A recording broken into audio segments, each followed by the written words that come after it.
ये पलकों के पामड़े बिछाए और प्राणों ने परस कर ये पद अमर वरदान पाए। ये पद अमर वरदान पाए। खिल खिला कर हंस पड़ी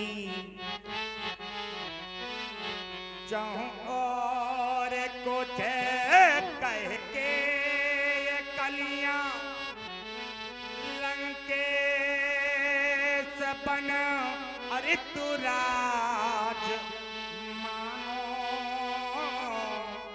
मैं स्वयं मिथिला पधारे। स्वयं मिथिला पधारे। मैं अकिंचन इस कृपा इसने का सत्कार क्या दूं इस प्रेम का प्रतिकार क्या दूं श्रीमान जी सत्कार क्या दूं। बंधु हमारे अभिवादन को स्वीकारें। सुने आपके स्वागत वचन प्रभावित हुआ और विचार करने लगा कि राक्षसों ने आज तक कभी भी किसी पर कृपा नहीं की। आप कह रहे हैं मैं इस अकिंचन कृपा का, तो मैं विचार करने लगा कि आपने अतिथि के रूप में देख करके ये स्वागत वचन में प्रस्तुत शब्दों का चयन किया। विचार करता हूं तुम्हारी ओर, जब दृष्टिपात करता हूं तो देखता हूं कि आप योगी, ज्ञानी, तत्वज्ञानी, और फिर जब यहां की व्यवस्था को देखता हूं तो फिर पुनः आप पर विचार करता हूं कि आप योगी हैं और योगी तो सदैव सभी को समान भाव से देखता है। लेकिन आपके यहाँ कि जब मैं व्यवस्था की ओर देखता हूं तो उत्तम, मध्यम, नीच, यज्ञ, इस प्रकार की व्यवस्था एक योगी के द्वारा जानना चाहता हूं। बंधु कहें यहाँ पर तो वर्णों के अनुसार 4 प्रकार के आसन दिए बनाए गए हैं।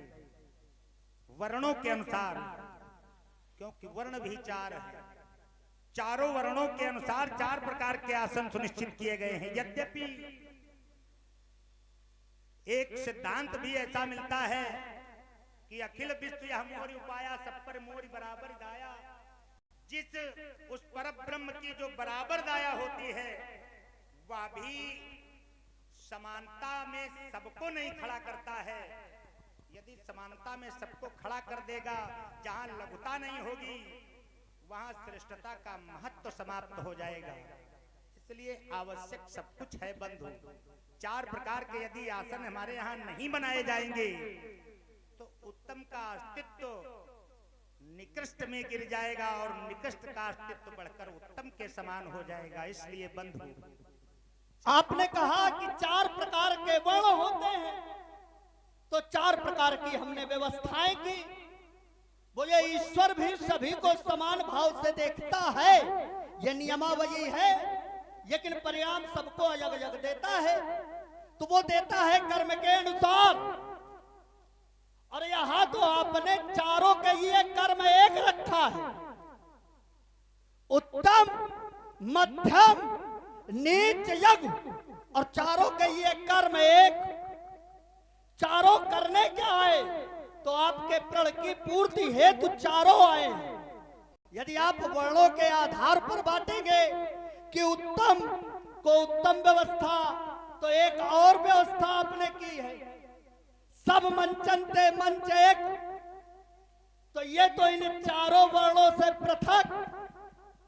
चल जाएं आप देखें राज्य के अन्न कार्यभार। मैं बढ़ रहा हूं भगवान भूतनाथ शंकर के पावन पिनाक हेत दर्शनार्थ। हे अजगो, प्रथम तो आप मेरा प्रणाम स्वीकारें।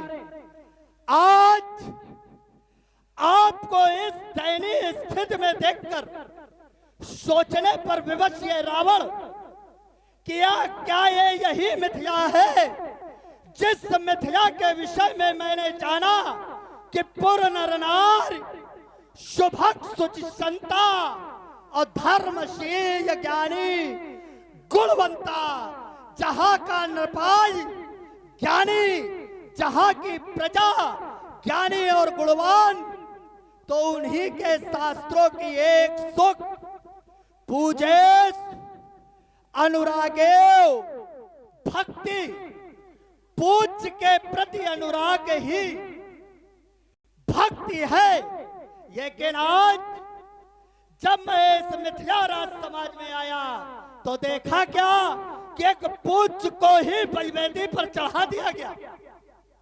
विचार करने लगा, जिस पूज्य की राजा जनक ही नहीं उसके पूर्वज पूजा करते चले आए हैं, आज उन्हीं को बलिवेदी पर चढ़ा दिया गया।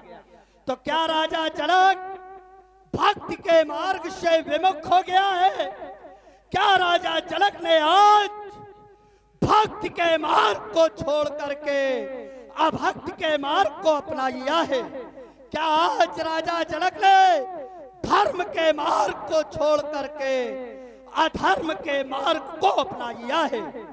अब तो मैं कहने पर विवश, और जब तक अपने सभी प्रश्नों के उत्तर को यह रावण प्राप्त नहीं कर लेता, तब तक राजा जनक के प्रण में अवरोध स्थापित करता है। हर कौन सिंघनी का सपूत जैसे यज्ञा फंसे टकराए, है किसने माँ का दूध पिया जो जौहर सबक दिख जाए, है खुली चुनौती ये 10 कंधर देता जो धनुकर्षण करने आएगा। तो के साथ में ये खड़ग जीवन भर निभाएगा। मैथिल प्रांगण में देश देशांतर से पधारे विज्ञ प्रविज्ञ कोविद धीर मनीषियों, सुना आप लोगों ने श्रीमान जी के उद्बोधन को, सुना आप लोगों ने श्रीमान जी के वचनों को।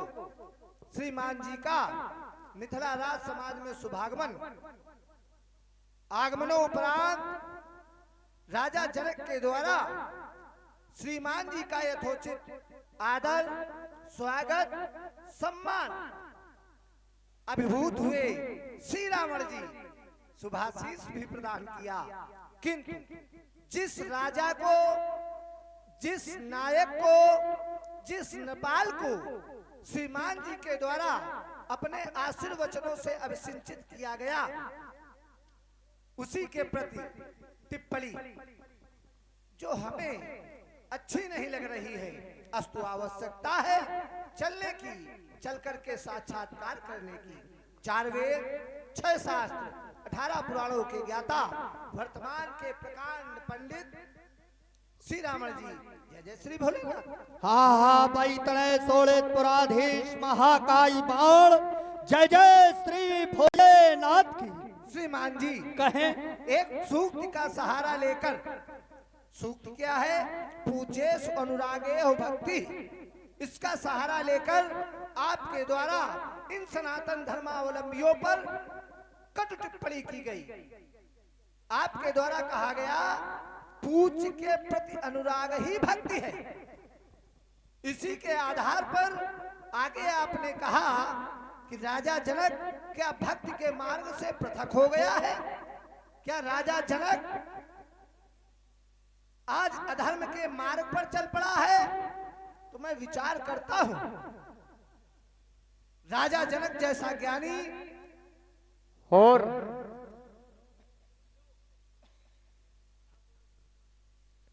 राजा जनक जैसा ज्ञानी, राजा जनक जैसा योगी क्या भक्ति के मार्ग से पृथक होता है? मैंने चिंतन किया तो विचार आया कि भक्ति है क्या?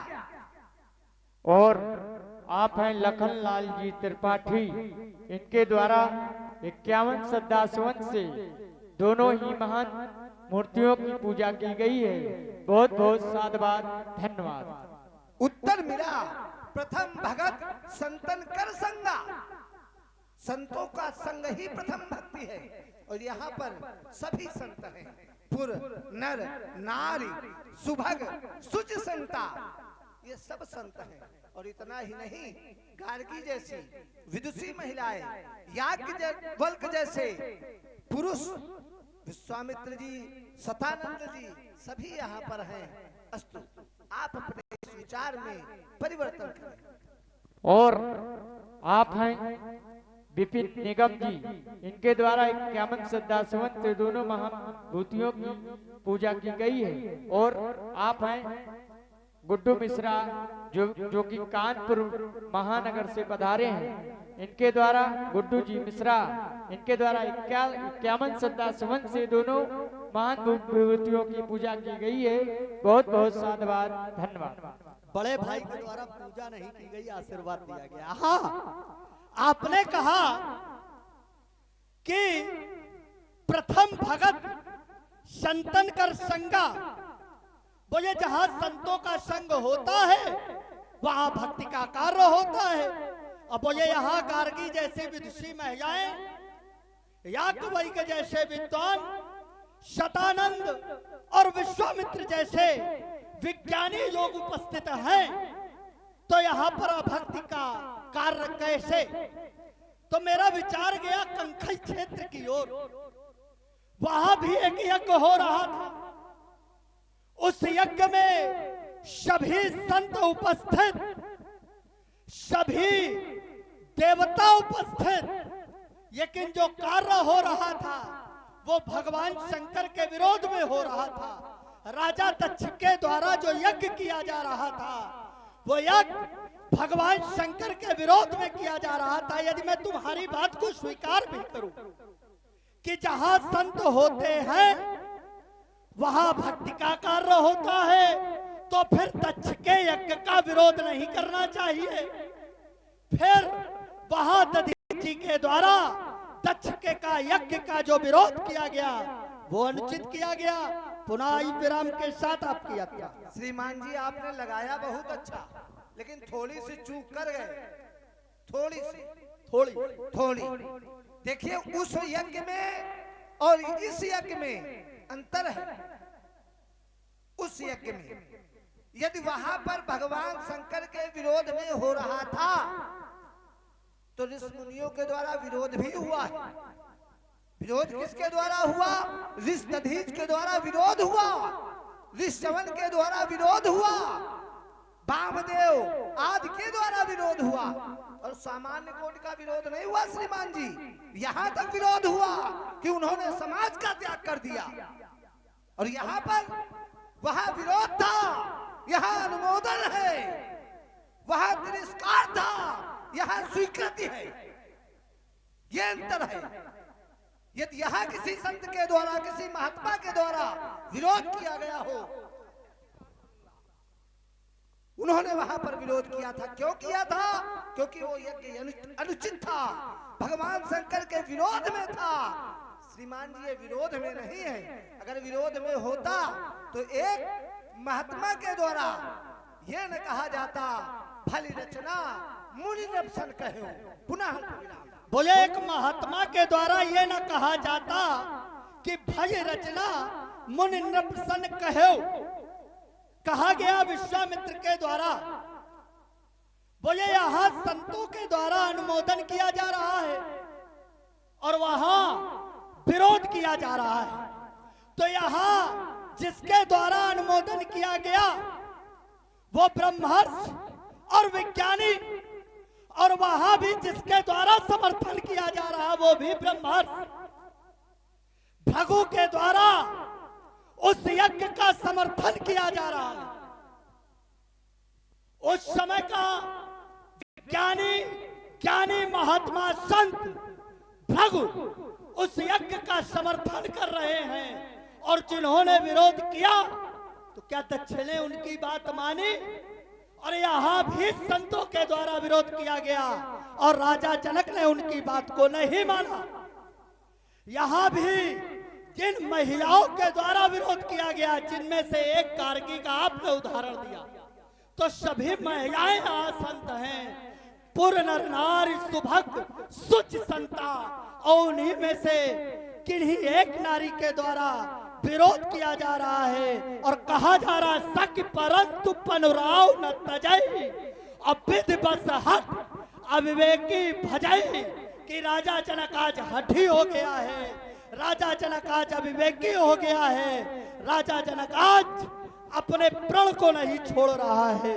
तो वहां भी विरोध किया गया और उस विरोध को समर्थन नहीं मिला, भृगु का समर्थन रहा। यहाँ भी विरोध किया गया, विरोध को समर्थन ना मिल करके विश्वामित्र को समर्थन मिला। पुनः विराम करें यात्रा। श्रीमान जी, उस विरोध और इस विरोध में अंतर है, उस विरोध और इस विरोध में अंतर है।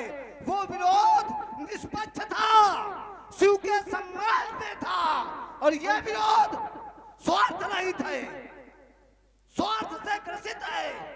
जो भी विरोध कर रहे हैं सख परंतु पनुराव न तजई, जिनकी आप बात कर रहे हैं, ये सब क्या इस आयुध के प्रति उनका लगाव है? इसलिए ना, किसी व्यक्ति को देखने के उपरांत उनके रूप से मोहित होकर तब विरोध किया जा रहा है, और ऐसे नहीं किया जा रहा है। अगर विवाह हो जाए तो वो सखी कबहुक आमई यही रहते। 12 मास से अप्रैल है, 12 मास से स्वयंवर चल रहा है, भले ही उसकी तैयारियां चल रही हो। क्या किसी के द्वारा विरोध किया गया? जब किसी को देखा गया, देखने के उपरांत उसकी रूप मोहिनी छवि से आकर्षित होकर यह विरोध किया जा रहा है। एक बात। दूसरी बात, आपने कहा कि वहां विरोध और यहाँ विरोध। अब अंतर बताते हैं, अंतर क्या है? वो जो विरोध था वो मुखर विरोध था, प्रत्यक्ष विरोध था, दक्ष के सामने विरोध था, और ये जो विरोध हो रहा है ये अप्रत्यक्ष विरोध हो रहा है। क्या इसकी जानकारी राजा जनक तक है? नहीं। क्या किसी महिला ने राजा जनक से अभी तक कहा कि प्रण छोड़ दो, बिनु भंजो बहुत अनुस विशाला? ये जानकारी राजा जनक तक अभी तक नहीं। और वहां सामने विरोध था, ये प्रत्यक्ष विरोध है, इसलिए यहाँ पर विरोध में भी अंतर है। बोले वहां जो विरोध किया गया वो निष्पक्ष भाव से विरोध किया गया, और बोले यहाँ पर जो विरोध किया जा रहा है वो किसी को देख करके किया जा रहा है। तो नारियां सदैव क्या देखती? तो जो घरवर कुछ होए अनूपा, नारियां सदैव देखती हैं वर का रूप। और जब वहां की नारियों ने रूप सौंदर्य को देखा तो राजा जनक के प्रण का विरोध किया। बोले विरोध क्या राजा जनक के प्रण का क्या अजगव के समर्थन में किया जा रहा है? यदि राजा जनक के प्रण का विरोध वो रूप सौंदर्य को देखकर कर रही हैं, तो भी वो अजगव के ही समर्थन में कर रही है। वो ये विरोध वहां जो किया गया वो प्रत्यक्ष रूप में किया गया। अच्छा, वहां जो विरोध किया गया वो प्रत्यक्ष रूप में किया गया, तो क्या वो उस विरोध को माना गया? नहीं माना गया। और यहां भी जो विरोध किया गया वो अप्रत्यक्ष रूप से जरूर किया गया, लेकिन राजा को प्रत्यक्ष और अप्रत्यक्ष दोनों प्रकार की जानकारियां होती हैं। आप कह रहे हो कि यहाँ प्रत्यक्ष रूप से विरोध नहीं किया गया, अजगव के समर्थन में विरोध नहीं किया गया, तो एक विरोध प्रत्यक्ष रूप से किया गया और अजगव के समर्थन में किया गया। कुछ साधु राजा जनक के प्रण का ही विरोध कर रहे हैं और अजगौ के समर्थन में कर रहे हैं। बिन भंजो भाव धनुष विसाधा और मेजई सिंह अमुखोर माया। कुछ राजाओं के द्वारा जो विरोध किया जा रहा है वो इसी सभा के मध्य किया जा रहा है। राजा जनक के सभा के मध्य प्रत्यक्ष रूप से किया जा रहा है, तो अब इसको क्या कहोगे? क्या ये भी प्रत्यक्ष रूप से नहीं किया जा रहा है और ये भी निष्पक्ष भाव से अजगौ के प्रति समर्पित होकर के, देवादिदेव महादेव के प्रति समर्पित होकर के किया जा रहा है? पुनः विराम करें अत्र। देखिए, आपके द्वारा प्रथम जो बात कही गई वो आपके द्वारा कहा गया पुत्री रूप देखती है। श्रीमान जी, वार्ता जो हमारी आपकी हो रही थी वो नारियों की थी, चलिए हम पुत्री को ही मान लें। तो आपने अर्धाली पढ़ी, जो घर भर कुल होए अनूपा, तो इसमें क्या रूप ही है? केवल रूप ही नहीं है, रूप हो, घर हो, कुल हो और वर हो। जो घर भर कुल होए अनूपा, तो फिर करी विवाह सुता अनुरूपा। लेकिन ये जो अर्धाली आप पढ़ रहे हो ना, ये विवाह की अर्धाली है। इसको बिठाओ यहाँ पर, 10-10 है आपके, एक का इस्तेमाल करो। विवाह की अर्धाली क्या स्वयंवर में अनुकरणीय है? करिए विवाह, न कि स्वयंवर। और श्रीमान जी, नारियों में भी, विवाह में भी सबके जो विचार होते हैं वो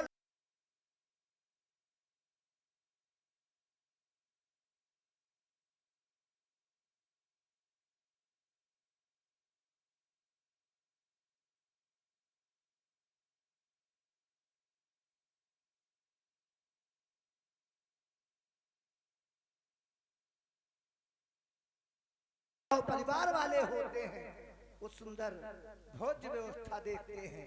ये नियमावली है। तो विवाह की नियमावली स्वयंवर में अनुकरणीय नहीं है। आपके द्वारा एक और बात कही जा रही है कि यहीं पर साधु राजाओं के द्वारा कहा जा रहा है, बिनु भंजो धनुष विशाला मेली सिंह अमुक उर्माला। तो क्या ऐसे कह रहे हैं? उन्होंने भी किसी को देखा है, तो क्या उनके कहने पर राजा जनक अपना प्रण छोड़ दे ना? क्योंकि प्रण छत्री का विश्वास होता है। छत्री मरते हैं, मिटते हैं सदा अपनी आन पर, आंच नहीं आने देते कभी छत्रित्व के सम्मान पर। इसलिए पुनः आपकी इस बात को मैं खंडन कर रहा हूं। अल्प विराम।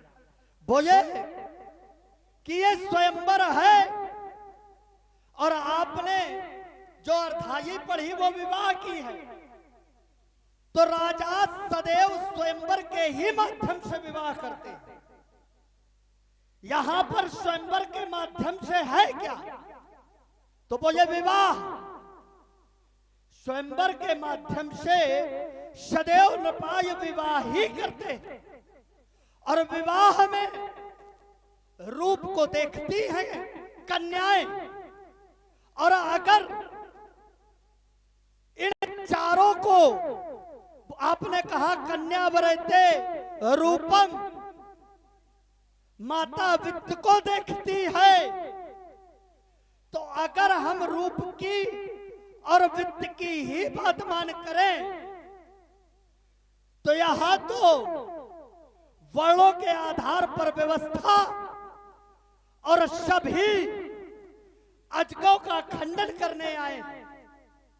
तो किसी ना किसी एक के माध्यम से कन्या का विवाह होगा, तो क्या वो इन चारों पद्धति को मानेंगे? और एक बात, यदि यहां विरोध ना होता और राजा जनक ने इस प्रण को सुना ना होता, तो इन कुटिल भूपों ने क्या सुना? कुटिल भूप हर से सुन बानी। तो जो कुटिल भूपों के द्वारा बानी सुनी गई वो कौन सी थी? पुनः विराम करे। श्रीमान जी, आपके द्वारा कहा गया कि राजाओं का विवाह स्वयंवर के माध्यम से ही होता है। अब विचारनी ये है, स्वयंवर में विवाह है या विवाह में स्वयंवर है। विवाह 8 प्रकार के होते हैं, स्वयंवर 3 प्रकार के होते हैं। विवाह 8 प्रकार के, स्वयंवर 3 प्रकार के। राजाओं का यदि विवाह स्वयंवर के माध्यम से होता है तो वहां जो घर बर कुल होए अनूपा का सिद्धांत लागू नहीं होता है। और ये जो दिखा रहे हो ना, ये दिखाना किसी और को नहीं तो आपकी तलवार अपनी फिर सजा लेना कभी तुम। आज मानो धर्म रक्षा है शिवजय बोलनी है, धर्म पद को छोड़कर क्यों धर्मी बन रहे हो? नहीं तो मौत की विकराल ज्वाला में स्वयं क्यों जल रहे हो? जान की यदि रो पड़ेगी नेत्रों में अश्रु भरकर तो अश्रुओं की धार में 10 मौली तुम बह जाओगे। यज्ञ किया विफलो यहाँ तो मौत की आंधी भयानक झेलनी है। आज मानव धर्म रक्षा हे तो शिवजय बोलनी है। अच्छा, आज तुम मानो रक्षा है शिव जय बुलवा रहे हो। उस समय कहा थे जब ये मेरे अत्याचारों से इस त्रिभुवन में जोत चल रही थी, तब कहा गए थे बाणासुर। जब ये वसुंधरा रो रही थी, जब झारखंड में छुपे ऋषि उस प्रभु की याद कर रहे थे, देवों के राजा सुरपत से अपनी पुकार कर रहे थे, सह सकी नहीं जब पाप धरा तब धेन रूप दर्शाया था। गौ का रूप धार थरण ने रो रो संताप सुनाया था। तब कहा गया था भाई पौरोस, जब ये वसुंधरा रो रहे थे, जब मेरे अत्याचारों से इस त्रिभुवन में जोत चल रही थी। कुछ अनुबंधों कुछ संबंधों प्रतिबंधों का था ध्यान मुझे, और आज भी है। अन्यथा पराजय का टीका माथे पर तभी लगा देता और छीन तुम्हारा लोहा लंगर में गला से मार भगा देता। ये त्रिभुवन अखिल भुवन में नहीं रखता हूँ, यह संसार जानता है मुझको गुरुशंकर का वरदानी हूँ। और लंका के मानी अभिमानी मैं पानी तुम्हें पिला देता और तुम्हारा लोहा लंगर मिथिला से मार भगा देता। ये कर्जो तो प्रिय के पयोज सभी भबक उठे, ये तर्जो तो शत्रुओं के सीने फट जाएंगे। ये मारो फुंकार तो ये फरेंद्र शेष फटने लगे। ये टक्कर के यगने से ये धरा जीव आग जाएंगे। अयत कहे न संग हो गया मेरा हृदय, तो इस मिथिला से भागने के आए पड़ जाए। ये बाहुए चार वेश कर दूंगा हाल बात से किसान सब ढोल में मिलाऊंगा। धड़ धड़ाए पर्दा ये फटेगा रसातल का। और सप्तदेव सप्त सिद्ध एक में मिलाऊंगा। अवश्य शंकर प्रयोग कर तेरी रक्षा में एक भी न मानू तुझे धूल में छिटाऊंगा या तो समझाओ। वेड़ तो है बार बार आओ तेरे वंश का आओ। और आप हैं सानू जी पंडित, इनके द्वारा 51 श्रद्धा सुमन से रावण जी की पूजा की गई है। 51 श्रद्धा सुमन से बाणासुर जी की पूजा की गई है। बहुत बहुत साधुवाद, धन्यवाद। ये पहचानो इन प्रभु बुझाओ को, वो भीषण चाया हो पिघला दो पार से आओ को। यह अबरई बाड़ों की वर्षा से यह चटके चट्टाने टूटे पहाड़ मैडोई उठे थर रहे से सुनकर रणचंडी की दहाड़। वो गौरी का वाहन गरज उठे, वो दिग्दिगाल चक्कार उठे। त्रिनयन त्रियोचन विश्वनाथ सोए शिव शंकर जाग उठे। फिर कया रत्न गिर पर चढ़कर यह दयालु दसो दिशाओं को पहचानो इन प्रभु बुझाओ को। काली घटाई खरगोर गिराएंगी, तर्कस से तीर जब खिंच जाएगा। क्रोध के किसान से उदित हो गए भान, संपूर्ण समरांगण में हाहाकार मच जाएगा। बाण जब चलाएगा ये जो कृपाण सभा के मध्य तो रक्त रंजित पुष्प एक खिल जाएगा। हर भड़क उठेगी निशया की आग। यदि आज बाण का मन हो जाएगा। ये टूटेगा चापियत पहाड़ा मिथिला में, ते त्रिभुवन अंधकार में प्रेम मच जाएगा। और ये धसेगा धरासन, नाचेगा महाराज, तो इस शांतवार सिंधु में उबाल आ जाएगा। और ये खटखट खटकेगी चंद्रहास मेरी, तो ये पहाड़ दैत्य वंश का भाग फूट जाएगा। और ये पिशाचिनी ये खप्पर आ जाए समय, तो शत्रुओं के रक्त का नायाब बह जाएगा। एक अर्जुन अपने के पयोधि भबक उठे, तर्जुन तो शत्रुओं के सीने फट जाएंगे। मारो हुंकार, तो फड़े से फटने लगे। टक्कर के लगने से पहाड़ टकराएंगे। क्रोध में ज्वालामुखी, शांत में मलयागिरी, ये पक्के प्रहार धरा जीव उड़ाएंगे।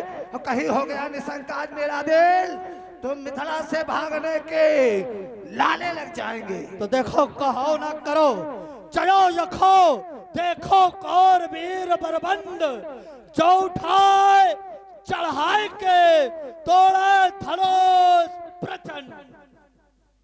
ये धनुष हमारे गुरु का है, सीता से नाता जननी का है।